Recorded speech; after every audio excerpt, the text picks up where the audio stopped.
सत्संगत जी बड़े प्रेम से कहना धन निरंकार जी।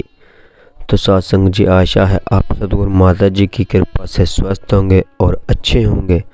तो सत्संग जी, आज की जो साखी है उसका शीर्षक है सच या झूठ। आप सभी संतों के चरणों में प्रार्थना है, इसे लास्ट तक जरूर सुने। तो सत्संग जी, एक नाविक 3 साल से एक ही जहाज पर काम कर रहा था। एक दिन नाविक रात में नशे में धुत हो गया। ऐसा पहली बार हुआ था। कैप्टन ने इस घटना को रजिस्टर में इस तरह दर्ज किया, नाविक आज रात नशे में धुत है। नाविक ने जब ये बात पढ़ ली, नाविक जानता था कि इस एक वाक़ये से उसकी नौकरी पर बहुत बुरा असर पड़ेगा, इसलिए वह कैप्टन के पास गया। कैप्टन से माफ़ी मांगी और कैप्टन से कहा कि उसने जो कुछ भी लिखा है आप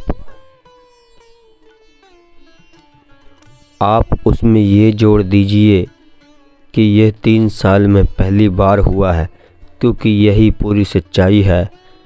कैप्टन ने उसकी बात से साफ इनकार कर दिया और कहा कि मैंने जो कुछ भी रजिस्टर में दर्ज किया है वही सच है।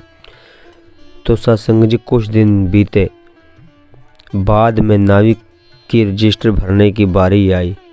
तो सत्संग जी, कुछ दिन बाद नाविक की रजिस्टर भरने की बारी आई।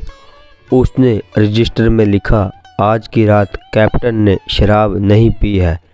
कैप्टन ने इसे पढ़ा और नाविक से कहा कि इस वाक्य को आप या तो बदल दें अथवा पूरी तरह लिखने के लिए आगे कुछ और लिखें, क्योंकि जो लिखा गया है उससे जाहिर होता है कि कैप्टन हर रोज़ रात को शराब पीता था।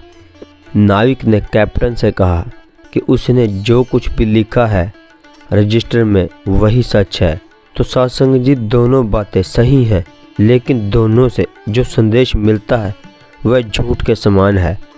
तो सत्संग जी, इस कहानी से हम 2 बातें सीखने को मिलती हैं। पहली, हमें कभी भी इसी तरह की बात नहीं करनी चाहिए जो सही होते हुए भी गलत संदेश दे रही है।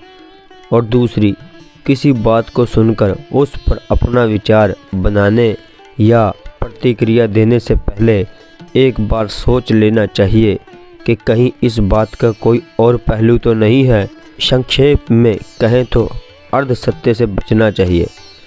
तो सत्संग जी, जो ये कहानी थी, इस कहानी से हमें बहुत ही अच्छी शिक्षा मिलती है कि हमें कोई भी बात ऐसी नहीं कहनी चाहिए जिसका मतलब तो कुछ और ही हो और बात कुछ और ही हो।